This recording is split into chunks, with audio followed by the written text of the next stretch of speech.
we all wish to thank you for attending my father's service. You honor him with your presence, and he cherished the friendships developed over the years with so many of you. We've been touched by the condolences offered and kind testimonials, whether in person and in print. They visited him frequently and saw the sparkle in his eyes. And I'm very familiar. I missed a lot of those meetings when they go by there on Wednesday, Thursday, or Friday of the week because I was working, of course, but I was so envious because I wanted to hear those stories too. And I called my phone. So many people, particularly in the print, have spoken about how he was a legendary sports writer. I can't agree more. But I want to offer this. He wasn't just a legendary sports writer. He was a legendary father. He was a legendary husband to my mother. He was a legendary brother-in-law to all my aunts and uncles. And they all loved being with him. I love being his son. And even though I gave him a few of the gray hairs that he has, I could never deny or doubt his love for me. Now I don't know all the various stories of when he was on the road, and I thank you for all of those. I can give you a few stories from my childhood and growing up with him. One of which, when I was in the 4th or 5th grade, one of the first writing projects a teacher assigned to us was a paper, I think of about 4 or 5 pages, about a topic. And the topic that was either I chose or it was chosen for me was a history of baseball. Well, my father knew a few things about the subject, so he was more than happy to assist. Problem is, he helped me a little too much. After the teacher returned the paper, she commented on there that this could have only been written by a professional writer. Now he took what I wrote and my meager offerings. He said, well, maybe we can punch it up a little bit here. We can say it better this way. And by the time, it could have been published in the Gazette. He would tell me stories about growing up. He was born, of course, in Emerson, Arkansas, just outside Emerson. It was about I Googled it, it's about a 16 miles between Emerson and Magnolia.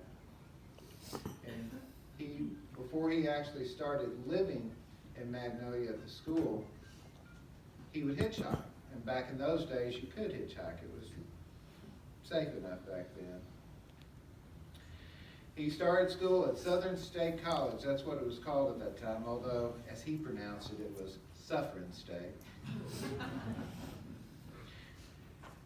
And one of the things that in his program, he was in a work-study program, and one of the positions that he worked in the school cafeteria, I guess bussing, tables, or I can't see my dad serving, but that's possible too, I suppose.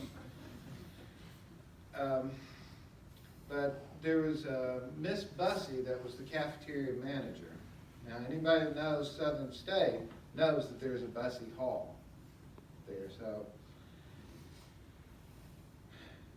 at the end, she was a particularly religious lady, and after a church service, she would have church socials over at the school cafeteria where they'd serve a meal. And this was the days before long play records. So all you really had, the medium of the day, was the 78 records, and there was one song each side. So she had a record changer set up, and it had all the popular artists of the day singing various spirituals and religious material. And one of the records that was playing that day was the version, it's called Peace in the Valley, as performed by Tennessee Ernie Ford. Well, Miss Bussey didn't know what my dad did. He'd purchased 2 copies. My dad, one thing I learned about my dad, he loved music. He loved various kinds of music, particularly blues. And he loved in particular an artist by the name of Lightnin' Hopkins, which is a Texas blues musician.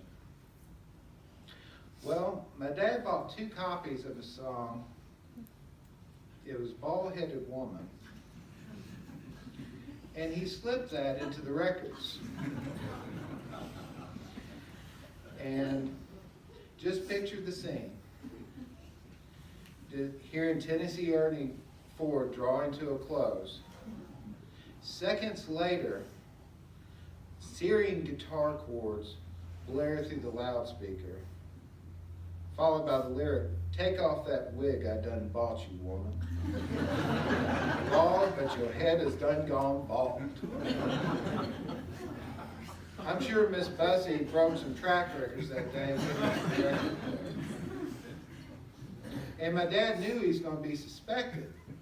So he made sure he had 2 copies. And he claimed he was framed.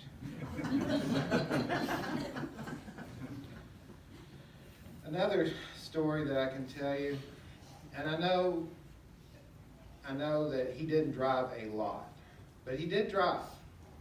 In fact, during the summer when I was out of school, my dad worked the shift like he would work from like 3 o'clock in the afternoon. He'd go in and he'd be covering whatever stories were coming in from the paper, and he worked until like 12, I think. But on Fridays, the Gazette paid every Friday. So during the summer, I would ride downtown with him so he could go get his check and take it to the bank. And after that, we would either go eat, we'd eat at Slotsky's, sometimes we'd eat at Minute Man. There's another place that I remember that we went to, it's called the Sports Page, which was really good as well. But back in 1973, my parents bought their 3rd car. It was a 73 Oldsmobile Delta 88. And one of the most recent safety features at that time, was a buzzer that went off until you buckled the seatbelt. They hadn't perfected the system yet, so you could deceive the system by lifting the seatbelt shoulder length and then letting it go, and it'd stop buzzing until you hit the next bump. Then you'd repeat it. Well, my dad worked out a system. We worked out a system together. When the buzzer went off, he didn't like buckling seatbelts. He didn't care much for seatbelts, particularly then. When the buzzer went off, my dad would say, "Salute," and we'd lift the seatbelt like that and drop it. It's like we were lifting a seatbelt, like we were in unison, like we were someone proposing a toast. It was silent until the next bump in the road, in which we repeat. Then we, of course, repeat the ritual. One thing that my dad taught me when growing up, I would sometimes come to him and ask him the meaning of a particular word. He'd point me to a dictionary. He wasn't doing being mean. He was trying to teach me, though, to do the research. And that's one thing my dad loved. I'd see him sit down poring over books at night, and he know how many times I saw him reading statistics out of the Ring record book. He has a whole shelf of Ring record books. But he taught me to learn for myself. He taught me to think for myself, and that was something that I'll always appreciate. There'll never be another man like my father, but I tell you, nowadays we need more like him.